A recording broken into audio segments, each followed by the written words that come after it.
अस्सलाम वालेकुम, कैसे हैं आप लोग। तो सुबह का वक्त है और मैं आ चुकी हूँ किचन में और कर लेते हैं थोड़ी सी हल्की फुल्की क्लीनिंग और उसके बाद स्टार्ट करते हैं ब्रेकफास्ट। और ये देखिए गैस का हाल।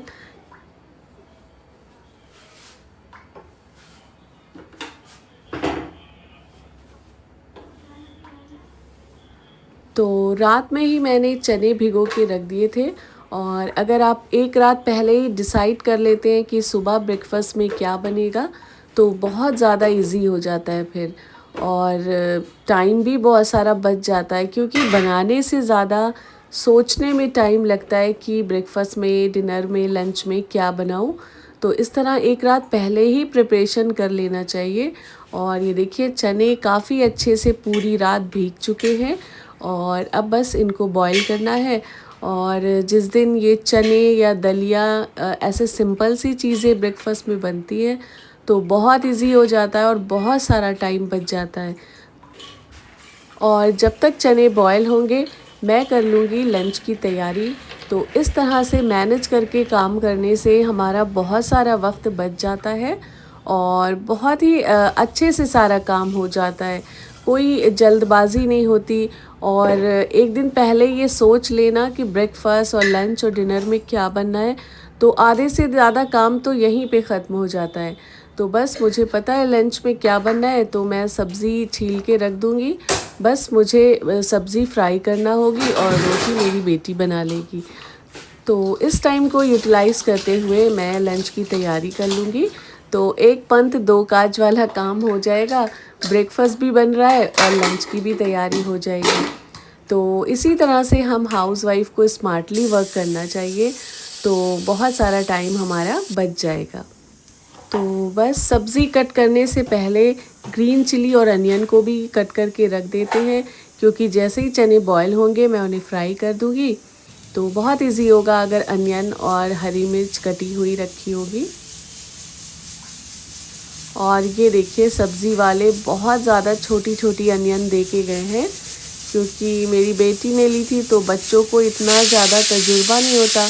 और जबकि मैंने बोला था उससे कि बेटा बड़ी बड़ी प्याज लेना तो सब्ज़ी वाले बच्चों को ऐसी बातें कर कर के ना बेवकूफ़ बना देते हैं। तो वो बोल रही थी मम्मा ये उन्होंने छांट के दी है, बड़ी बड़ी है। तो देखिए कितनी छोटी अनियन है और मुझे बहुत चिढ़ा है। अभी ये बड़ी होती ना तो बस एक अनियन कट कर लेती तो हो जाता। और प्राइस वही लगाते हैं और लेके आते हैं बिल्कुल छोटी छोटी अनियन। और जब मार्केट से मंगाओ तो बिल्कुल अच्छी सी, थोड़े से पैसे ज़्यादा होते हैं लेकिन चीज़ भी बहुत अच्छी होती है। तो बस इस तरह से जल्दी से अनियन कट कर लेंगे। और ग्रीन चिली तो चनों में वैसे तो लोग टमाटर भी डालते हैं लेकिन मैं नहीं डालती हूँ, मेरे बच्चे बिल्कुल पसंद नहीं करते टमाटर वगैरह। बस इसके ऊपर थोड़ा सा जब चने बन जाए तो आप हरा धनिया हो तो डाल दीजिए और नींबू निचोड़ दीजिए। तो बस मज़ेदार चटपटे से हमारे चने बन के तैयार हो जाते हैं और ये हेल्दी भी होते हैं।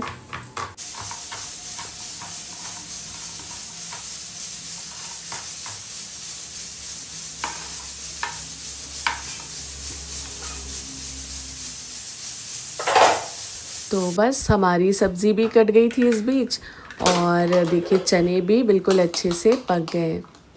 तो इसमें मैंने 6-7 सीटी दी क्योंकि मेरी बेटी को ये चने बिल्कुल अच्छे से गले हुए पसंद है।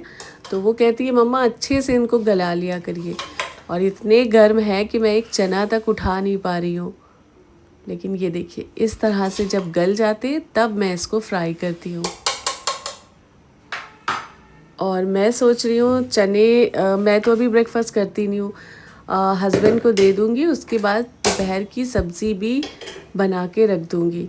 बस जब सब लोग लंच करेंगे तो गर्मा गर्म रोटी बन जाएंगी।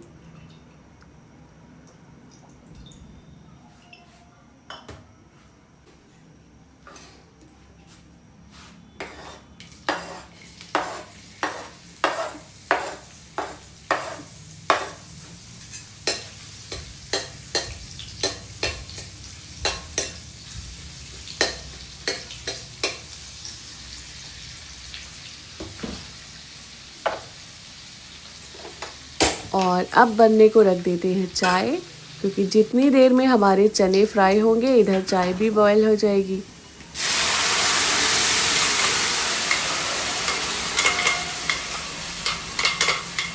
और जब आप सालों से इसी तरह घर का काम कर रहे होते हैं तो आपकी बहुत ज़बरदस्त प्रैक्टिस हो जाती है और आपको बहुत अच्छे से मैनेज करना आ जाता है सब कुछ, और काम भी इजी हो जाता है। इसीलिए तो हमारे जो बड़े होते हैं उनसे हमें सीखना चाहिए, क्योंकि उन्हें बहुत सारे लाइफ के तजुर्बे हो चुके होते हैं। और आगे चल के इंशाल्लाह हमारे बच्चे, हमारे छोटे हमसे लेंगे नसीहतें, तजुर्बे ज़िंदगी के। तो एक्सपीरियंस एक बहुत बड़ी चीज़ होती है।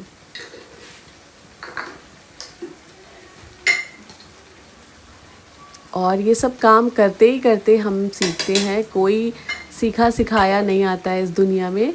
बहुत सारी गलतियां भी होती है शुरू में, हम लोग भी इतने अच्छे से घर को मैनेज नहीं कर पाते थे, बहुत सारी गलतियां होती थी, बहुत इरिटेशन भी होता था, ऐसा लगता था पूरा घर फैला है, कोई काम नहीं हो पा रहा है। लेकिन धीरे धीरे करते करते अपने आप ही सब आ जाता है। तो जिन बच्चियों को नहीं आता है घर का काम और उनकी शादियां होने वाली हैं, वो परेशान हो रही हैं, तो बिल्कुल परेशान होने की ज़रूरत नहीं है। धीरे धीरे आप करेंगे, आपका दिल लगेगा काम में, तो प्रैक्टिस होगी और फिर आपको भी अच्छे से घर मैनेज करना आ जाएगा। तो कोई भी परफेक्ट नहीं होता है, ये सब करने से आता है। लेकिन हाँ, थोड़ी सी दिलचस्पी आपको दिखानी पड़ेगी। और शुरू में तो खैर इतना नहीं लगता है दिल, लेकिन धीरे धीरे फिर आपको दिल लगाना पड़ेगा घर के कामों में, घर को मैनेज करने में, और आप भी इंशाल्लाह अच्छे से एक्सपर्ट हो जाएंगे। और ये देखिए, यहाँ पे मैंने चॉपिंग बोर्ड को धूप में रखा है। तो आप लोग भी ज़रूर, अगर कोई वुडन के स्पैचुलास हैं, ये चॉपिंग बोर्ड्स हैं, तो इनको ज़रूर रखिए धूप में। आजकल बारिश है तो फंगस लगने का डर हो जाता है, तो मैं टाइम टू टाइम इनको धूप लगाती रहती हूँ। और अब चलते हैं अपने टेरेस पे और देखते हैं वहाँ का माहौल। और ये देखिए, आज आसमान बिल्कुल साफ़ लग रहा है माशाल्लाह से, एकदम वाइट एंड स्काई ब्लू। और हाँ, इसमें जो मैंने हरा धनिया और हरी मिर्च के सीड्स डाले थे, तो बारिश की वजह से सिर्फ एक, ये देखिए, मिर्च का पेड़ निकला है, बाकी कोई भी सीड्स जर्मिनेट नहीं हो पाए। तो बारिश इतनी ज़्यादा हो रही थी, मेरा ख्याल उसी में गल गए। और ये देखिए, अडेनियम में मेरे एक फ्लावर निकला है, कितना खूबसूरत कलर का है। और ये एक रॉड लगा है, पता नहीं किस चीज़ की वाइन है, इसको कवर करी जा रही है। और ये रेड वाली तो धीरे धीरे ख़त्म हो रही है वाइन। और इनके जो ये सो कॉल्ड फ्रूट्स हैं ये फ्रूट्स भी ख़राब हो रहे हैं। तो मैंने बच्चों को मना करके रखा है, कभी धोखे से भी ये मुंह में मत डाल लेना, पता नहीं क्या है। तो अल्लाह की शान देखिए कि अगर ये कोई घास भी है तो इतनी खूबसूरत लग रही है। तो अब कर लेते हैं अच्छे से पूरे घर की क्लीनिंग। और सुबह के टाइम जब इस तरह से साफ़ सफाई हो जाती है तो बहुत सेटिस्फेक्शन मिलता है कि कोई भी गेस्ट आ जाए, कोई आ जाए, तो एक हड़बड़ी सी जो होती है वो नहीं होती है। तो कोशिश करना चाहिए कि जितनी सुबह सफाई हो जाए घर की उतना ही अच्छा है। और सफाई सुथराई से दिल और दिमाग को बहुत ज़्यादा फिर सुकून मिलता है।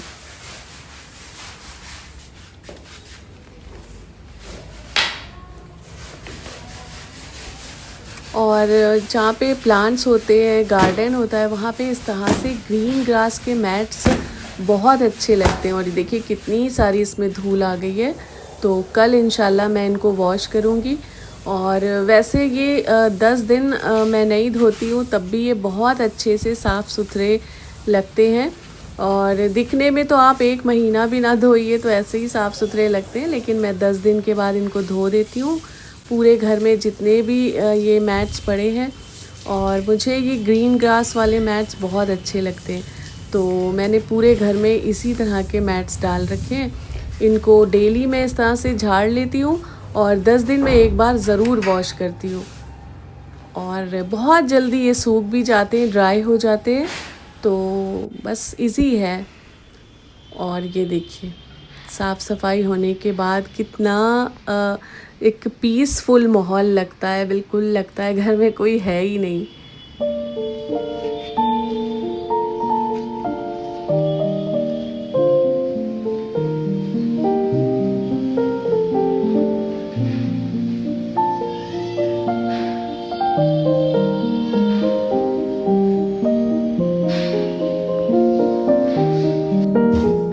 तो मैं फिर से आ चुकी हूँ किचन में, और मेरे बेटे ने बोला था कि मम्मा आज केक बनाइएगा। आज नहीं, उसने काफ़ी टाइम पहले से बोला था, लेकिन मैं बना इसलिए नहीं रही थी क्योंकि मुझे इसमें चाहिए था टूटी फ्रूटी। और हम जहाँ पे रहते हैं वहाँ पे मैंने हर एक शॉप में पता कर लिया, कहीं पे भी टूटी फ्रूटी जो कलरफुल मिलती है टूटी फ्रूटी वो नहीं मिली।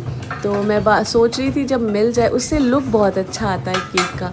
लेकिन बस फिर मैंने सोचा ये तो मिलने से रही, तो चलो केक आज ही बना लेती हूँ। तो बस इस तरह से कोई भी आप केक टिन ले लीजिए और उसको ऑयल से ग्रीस कर लीजिए और उसमें बटर पेपर रख दीजिए। तो ज़रूरी नहीं है कि यही शेप हो, राउंड शेप हो, स्क्वायर हो, हार्ट शेप हो, कोई भी शेप हो। कोई भी आपका छोटा सा बर्तन हो, डिब्बा हो, आप उसमें भी बेक कर सकते हैं। तो ड्राई फ्रूट्स केक बनाने के लिए सबसे पहले हम लेंगे हाफ़ कप ऑयल, और आप ऑयल की जगह बटर भी ले सकते हैं। और मैं आप लोगों को सिर्फ समझाने के लिए कि मेरी जिन बहनों के पास ये मेजरिंग कप्स नहीं है उनको इजी हो जाए, तो मैं डबल प्रोसेस कर रही हूँ। और ये देखिए छोटी वाली कटोरी में अगर आप लेंगी तो 1 इंच बस कटोरी खाली रहेगी और आपका हाफ़ कप ऑयल आ जाएगा। तो अगर कप्स नहीं है तो कटोरी से भी मैं मेजर करके आपको बताऊंगी। और ये देखिए 2/3 कप लेंगे पाउडर शुगर, और इसको अगर छोटी कटोरी में मेजर करेंगे तो ये देखिए ये इस तरह से इतनी आएगी आपकी शुगर। और इन दोनों चीज़ को अच्छे से मिक्स करना है, हैंड विस्कर से भी कर सकते हैं और इलेक्ट्रॉनिक से भी। तो बस 1-2 मिनट आप इसे कर लीजिए, ये अच्छे से मिक्स हो जाएगी। और फिर इसमें डालेंगे हम 2 एग्स डालेंगे इसमें, लेकिन और हाँ, इसमें आपको 1 चुटकी नमक भी डालना है। अगर बटर है तो बिल्कुल नमक स्किप कर दीजिए आप, और अगर ऑयल ले रहे हैं तो 1 चुटकी नमक भी डालिए।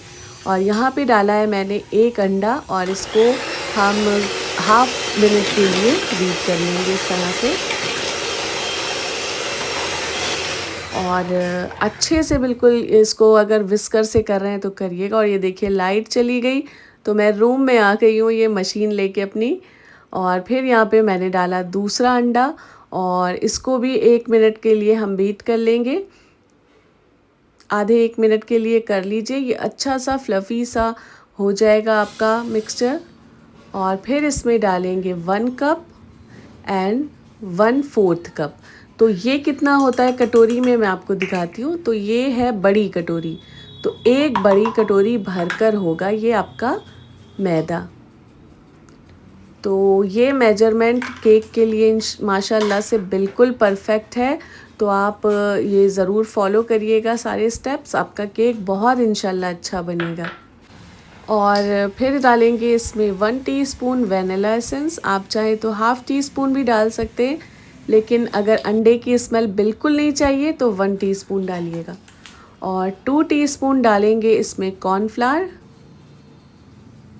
और 2 टीस्पून डालेंगे इसमें हम कस्टर्ड पाउडर। तो कॉर्नफ्लावर और कस्टर्ड पाउडर से इस केक हमारा बहुत सॉफ्ट बनेगा। अगर आपको कस्टर्ड पाउडर नहीं डालना है तो मिल्क पाउडर भी ऐड कर सकते हैं इसकी जगह आप। और बस इस तरह से इसको अच्छे से मिक्स कर लीजिए। तो अभी तो ये बहुत ड्राई लगेगा, तो इसमें जाएगा मिल्क, और रूम टेम्परेचर पे रखा हुआ हाफ़ कप मिल्क ले लीजिए और उसे 2 पार्ट्स में डालिएगा। पहले आधा डालिए और उसके बाद फिर आधा। तो इसकी कंसिस्टेंसी बिल्कुल इंशाल्लाह परफेक्ट आ जाएगी, और इसको अच्छे से मिक्स कर लीजिए। ये देखिए, तो ये कंसिस्टेंसी होगी तो आपका केक बहुत ही अच्छे से बेक होगा और बहुत स्पॉन्जी बन के तैयार होगा। और बस फिर इसमें डाल दीजिए आप अपनी पसंद के ड्राई फ्रूट्स। तो यहाँ पे मैंने काजू बादाम लिए हैं, आप किशमिश पिस्ता जो भी चाहें, टूटी फ्रूटी सब कुछ डाल सकते हैं। तो मेरे पास इस टाइम काजू बादाम ही थे। और इनको हल्का सा मैदे से कोट कर लीजिए तभी डालिएगा, वरना ये नीचे केक में बैठ जाएंगे। और जब मैदे की कोटिंग कर लेंगे ड्राई फ्रूट्स पे तो ये पूरे केक में नज़र आएंगे आपको। और थोड़े से बचा लीजिए गार्निशिंग के लिए। तो ये बैटर बन के हमारा तैयार हो गया है और केक टिन भी बिल्कुल रेडी है।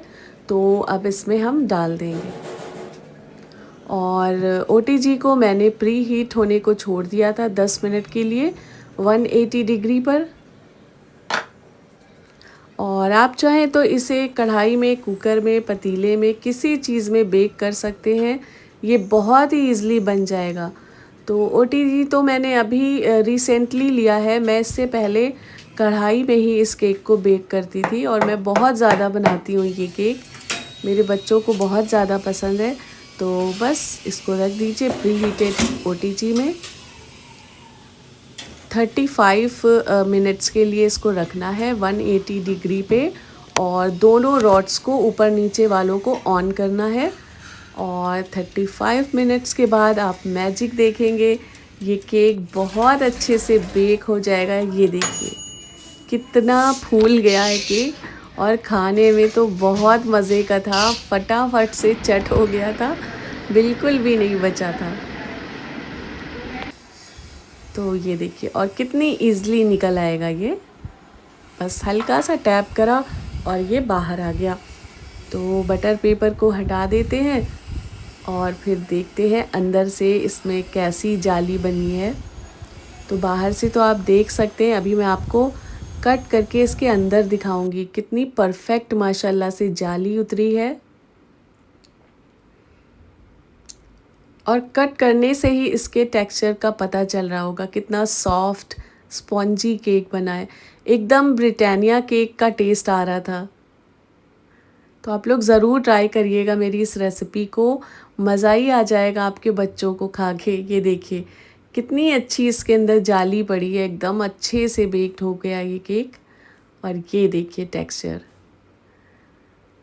तो बस इसी के साथ इस व्लॉग को भी एंड करते हैं। मिलते हैं नेक्स्ट व्लॉग में। अपना ख्याल रखिएगा। अल्लाह हाफिज़।